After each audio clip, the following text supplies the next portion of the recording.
सोननगर गांव में मोहन नाम का एक गरीब किसान रहता था। कभी उसके पास खुद की खेती थी, लेकिन पिता की बीमारी के इलाज में सब कुछ बिक गया। अब वह गांव के जमींदार राजू के खेतों में मजदूरी करके जैसे तैसे अपना घर चला रहा था। हर दिन की मेहनत के बावजूद उसकी गरीबी खत्म होने का नाम नहीं ले रही थी। एक दिन मोहन जमींदार के खेत में खुदाई कर रहा था, तभी उसकी कुदाल किसी ठोस चीज से टकराई। जब उसने मिट्टी हटाई तो वहां एक पुराना चमकता हुआ परात पड़ा था। मोहन को लगा कि यह कोई मामूली चीज है, लेकिन जब उसने अपनी कुदाल उस परात में रखी और थोड़ी देर बाद देखा तो वहां एक नहीं बल्कि कई कुदालें पड़ी थीं। उसकी आंखें हैरानी से फैल गईं। उसने प्रयोग के तौर पर अपनी टोकरी उसमें डाली और देखते ही देखते कई टोकरियां हो गईं। यह कोई साधारण बर्तन नहीं था, बल्कि एक जादुई परात था जो उसमें रखी हर चीज को कई गुना बढ़ा देता था। मोहन ने इस रहस्य को समझ लिया और परात को अपने घर ले आया। उसने हर दिन इसमें औजार और जरूरत की चीजें डालनी शुरू कर दी और उन्हें बाजार में बेचकर अच्छा पैसा कमाने लगा। धीरे धीरे उसकी गरीबी खत्म हो गई, घर में खुशहाली आ गई और पिता का इलाज भी अच्छे से हो गया। लेकिन मोहन की किस्मत से जमींदार राजू की नजर हटे बिना नहीं रह सकी। उसने देखा कि जो मोहन कल तक मजदूरी करता था वह आज अमीर हो गया है। उसने मोहन से सख्ती से पूछताछ की, लेकिन मोहन डर के मारे कुछ नहीं बता पाया। फिर भी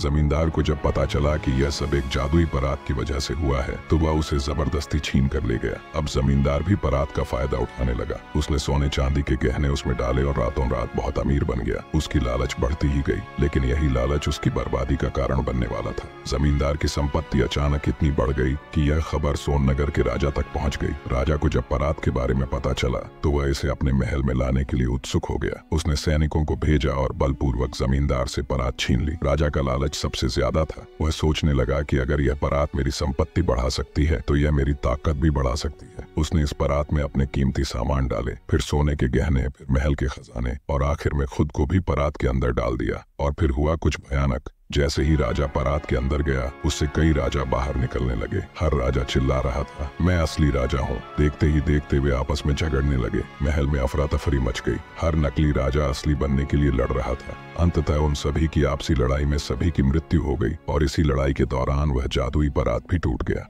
जब यह खबर मोहन और जमींदार तक पहुंची तो दोनों को एहसास हुआ कि उन्होंने परात का सीमित और समझदारी से उपयोग किया था, जबकि राजा ने अपनी मूर्खता और लालच से खुद को ही नष्ट कर लिया। मोहन ने अपने पुराने जीवन में लौटने का निर्णय लिया और मेहनत से जीवन यापन करने लगा, जबकि जमींदार ने भी अपने धन से संतुष्ट रहना सीख लिया।